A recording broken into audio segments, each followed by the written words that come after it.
Boris Muraviev.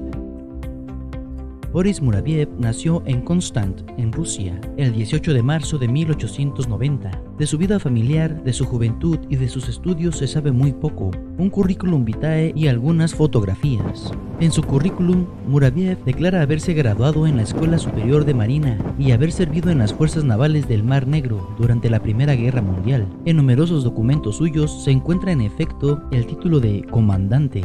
En 1920 abandona definitivamente Rusia, dejando tras de sí sus títulos y su fortuna familiar. Viaja por Constantinopla y Bulgaria antes de establecerse en París en 1924. Durante su prolongada estancia en Francia se casa con una joven bailarina rusa, Larisa Basova. Durante la Segunda Guerra Mundial es arrestado por la Gestapo, pero logra fugarse y en 1944 se refugia en Suiza. A partir de esta fecha resulta más fácil reconstruir la historia de su vida hasta llegar a 1966, año de su muerte. El trabajo principal de Muraviev en el campo esotérico es Gnosis, obra compuesta en 3 volúmenes, en la que el autor expone los fundamentos de la tradición esotérica de la ortodoxia oriental, al menos por lo que se refiere a la parte teórica. Sus indagaciones, antes de ser redactadas en forma de tratado destinado a publicarse, fueron expuestas en el ámbito de sus cursos universitarios en la Universidad de Ginebra entre 1955 y 1958, con el título de la Introducción a la filosofía esotérica según la tradición de la ortodoxia oriental.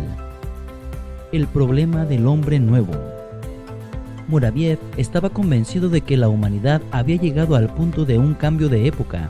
Por esto, la idea de la tradición se inserta en el fondo del problema sobre el sentido de la historia y sobre el significado del momento actual. El problema del hombre nuevo, señalado ya en los inicios del siglo XX, adquiere hoy toda su importancia.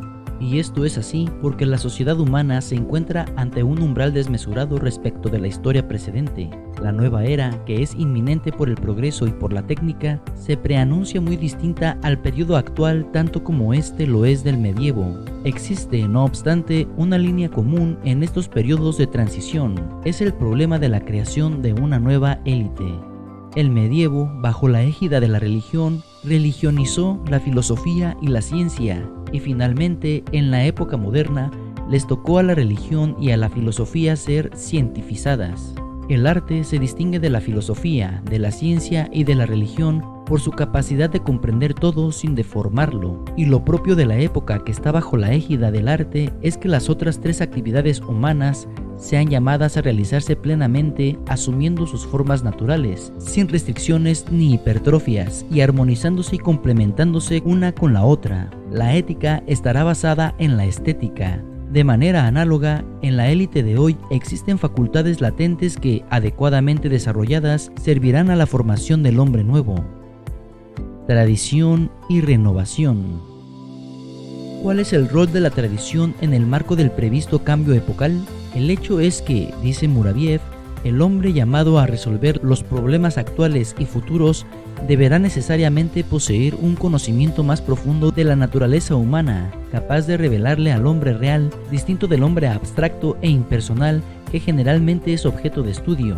En los textos de la tradición oriental en los que se basa el estudio propuesto por Muraviev en su obra Gnosis, tal y como lo precisa en el prefacio al volumen 1, la tradición esotérica cristiana se basa en el canon, en el rito, en el menologio y finalmente en la doctrina. Esta última es un conjunto de reglas, de tratados y de comentarios debidos a los doctores de la Iglesia ecuménica. Estos textos han sido reunidos en gran parte en una compilación titulada Philokalia. A esto es necesario añadir los escritos aislados de autores antiguos y modernos, religiosos y laicos. Sin sentirlo, el esoterismo se ha vuelto una esfera de dominio público, y los estudios esotéricos prácticos en lo futuro deberán tomar en cuenta esta situación y contribuir a una renovación significativa en la vida del hombre. Hacia el segundo nacimiento. Y si la principal facultad de la actual élite dirigente, la intelectual, es su capacidad de calcular y combinar, la principal facultad del hombre nuevo será su capacidad de distinguir espontáneamente, sin testimonios ni pruebas, lo verdadero de lo falso, la verdad de la mentira. La nueva cultura, cuyo portador es el hombre nuevo, comprenderá toda la experiencia milenaria de la humanidad, así como nuevas facultades que, hasta hoy, no se han manifestado más que esporádica y parcialmente, y que se mantienen sin ninguna aplicación práctica bajo la actual organización de la sociedad humana. El hombre de élite del mañana habrá nacido 2 veces, de acuerdo con las célebres palabras que le dijo Jesús a Nicodemo. En nuestro periodo de transición, la solución al problema del hombre nuevo implica la aportación positiva de la gnosis a la instauración progresiva del régimen del romance único, que debe sustituir al romance libre, propio del ciclo que llega a su fin.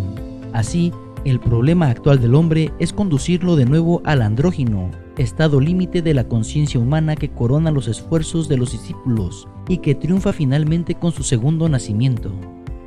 Si deseas conocer y aprender todo sobre las enseñanzas de Boris Muraviev, visita nuestra web libroesotérico.com, donde encontrarás sus mejores libros y cientos de libros más con temas relacionados, completamente gratis. Si te gustó nuestro video, te agradecemos dar me gusta y compartir.